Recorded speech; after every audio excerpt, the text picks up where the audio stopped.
আজ ৭ই জুন, এই বর্তমান সরকারের প্রথম বাজেট।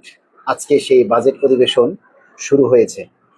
আমরা এই বাজেটের অপেক্ষায় এতটা বছর অপেক্ষা করেছি। প্রতিটা বছর আমরা কিন্তু এক একটা বাজেট পার করেছি, আর এক একটা বছর শূন্য হাতে আমরা ঘরে ফিরেছি।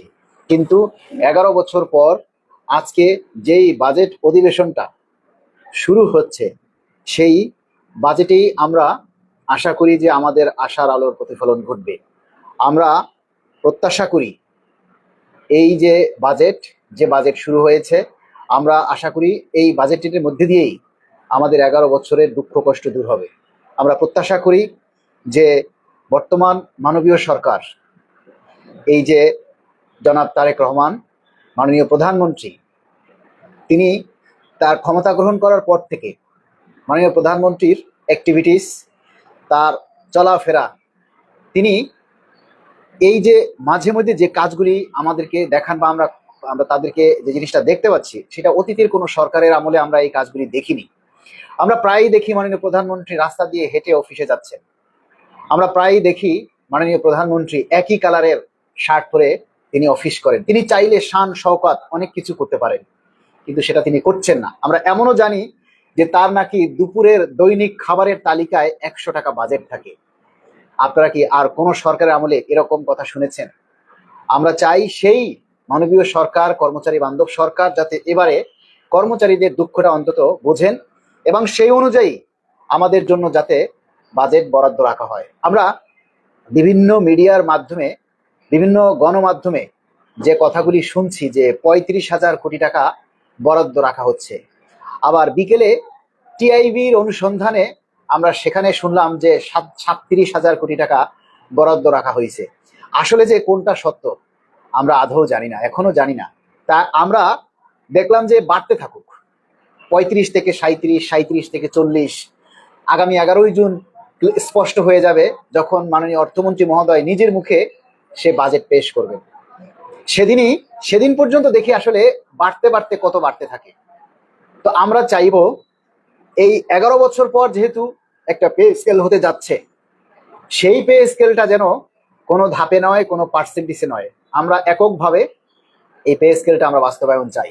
প্রিয় কর্মচারী ভাই ও বোনেরা, আপনারা যদি সত্যিই সবাই মনে প্রাণে চান যে পে স্কেলটা এক ধাপে 100% বাস্তবায়ন হোক, তাহলে আপনারা এই কয়টা দিন একটু হাত পাও নাড়াচাড়া করেন। আপনাদেরকে যেন আমাদের বলতে না হয় আপনার দাবির কথাটা শেয়ার করেন, আমাদের যেন বলতে না হয় আপনার দাবির কথাটা আপনি প্রচার করেন। ইউর চয়েস, কারণ শেষ ভালো যার সব ভালো তার। আপনাদেরকে যদি এখনো বলে বলে শেয়ার করাতে হয়, আপনাদেরকে যদি এখনো কয়ে কয়ে প্রচার করাতে হয়, তাহলে সেই কষ্ট আসলে আর কোনোদিন দূর হবে না। আমি আজকে দুপুরে একটা বক্তব্য দিয়েছি, একটা ভিডিও করেছি, সেখানে বলেছি যারা দুর্নীতি করে, চুরি করে, যারা অবৈধ ইনকাম করে, হারাম খায়, অবৈধভাবে রোজগার করে, তারা কখনো কর্মচারীদের পে স্কেলের দাবিতে সহমত পোষণ করেন না। তারা কখনো পে স্কেলের জন্য দাবি করে না, তারা কখনো পে স্কেল চায় না। আপনি একটা জিনিস চিন্তা করবেন যে ব্রিটিশ আমলে যে শাসকরা ছিল, তারা কর্মচারীদেরকে কম বেতন দিত। কেন কম বেতন দিত জানেন? কারণ তারা যাতে পেটের দায়ে দুর্নীতি করে। আর কর্মচারীরা যদি দুর্নীতি করে, অন্যায় করে, তাহলে সে কখনো সৎ সাহস দেখাইতে পারে না, সে কখনো শাসকের বিরুদ্ধে সংগ্রাম করতে পারে না, সে কখনো শাসকের বিরুদ্ধে কথা বলতে পারে না। এই জন্য তাদেরকে কম বেতন দেয়া হতো যাতে তারা দুর্নীতি করে। সেই যে কালচারটা আজকে দেখেন আমাদের কর্মচারীদের মধ্যেও বিদ্যমান। আমাদের 22 লক্ষ কর্মচারী, এই 22 লক্ষ কর্মচারী যদি একযোগে সবাই বলে আমরা এক ধাপে 100% পে স্কেল আমরা বাস্তবায়ন চাই, অন্য কোনো কথা নাই। 24 ঘন্টার ব্যাপার, 24 ঘন্টার মধ্যে দাবি বাস্তবায়ন হয়। কিন্তু আমাদের সেই 22 লক্ষ কর্মচারীদের মধ্যে দেখেন কয়জন কর্মচারী আপনারা আপনার এই দাবির কথাটা প্রচার করেন? আপনারা কয়জনে আপনার নিজের দাবির কথাটা প্রচার করেন, শেয়ার করেন?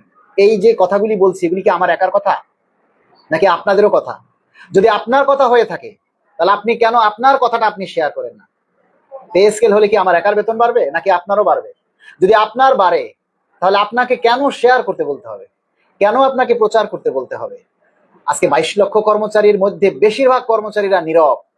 আপনি খোঁজ নিয়ে দেখেন, তাদের বেশিরভাগ কর্মচারীরাই কোনো না কোনো অবৈধ ইনকামের সাথে জড়িত, কোনো না কোনো ভাবে তারা ঘুষের সাথে জড়িত, দুর্নীতির সাথে জড়িত, হারাম ইনকামের সাথে জড়িত।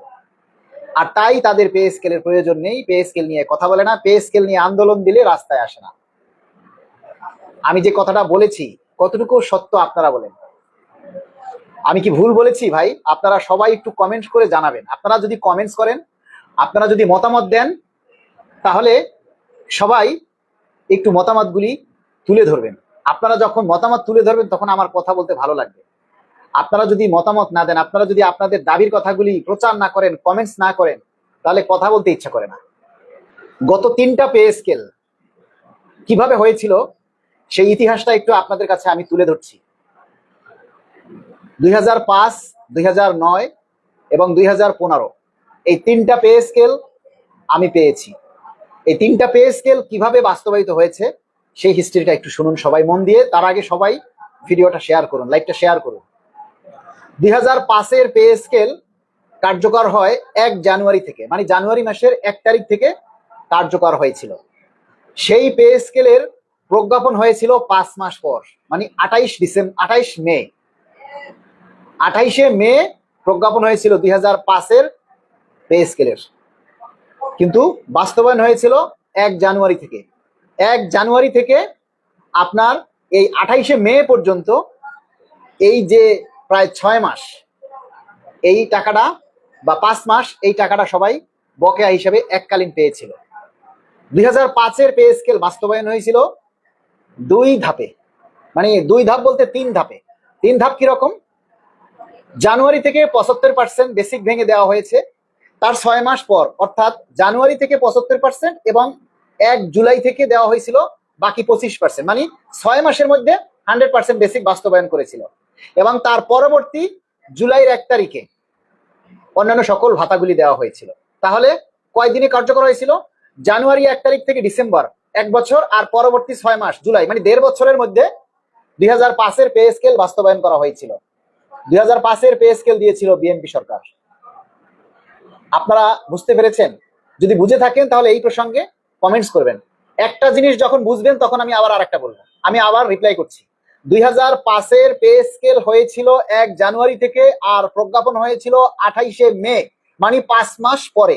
এই 5 মাসের বকেয়া দেওয়া হয়েছিল। 1 জানুয়ারি থেকে 75% বেসিকের এবং পরবর্তী 6 মাস 1 জুলাই থেকে বাকি 25% দিয়ে শতভাগ বেসিক বাস্তবায়ন করা হয়েছিল। এবং পরবর্তী অর্থ বছর 2006 সাল থেকে অন্যান্য ভাতাসমূহ কার্যকর করা হয়েছিল। বিএনপি সরকার 2005-এর পে স্কেল বাস্তবায়ন করেছিল। এবার আসেন 2009-এর পে স্কেল। 2009-এর পে স্কেল 1 জুলাই থেকে বাস্তবায়ন করা হয়েছিল এবং প্রজ্ঞাপন হয়েছিল তার 6 মাস পর, মানে 2 ডিসেম্বর। 1 জুলাই 2009 থেকে কার্যকর হয়েছিল আর প্রজ্ঞাপন হয়েছিল 2 December 2009। July, August, September, October, November, December, এই 5 মাস পরে 5 মাসের বকেয়া দেওয়া হয়েছিল এককালীন। 2009-এর পে স্কেল বাস্তবায়ন হয়েছিল 2 ধাপে। প্রথম ধাপে শতভাগ মূল বেতন দেওয়া হয়েছিল এবং দ্বিতীয় বছরে সকল ভাতাসমূহ কার্যকর করা হয়েছিল। 2009-এর পে স্কেল দিয়েছিল আওয়ামী লীগ সরকার। এবার বলি 2015 সালের পে স্কেল।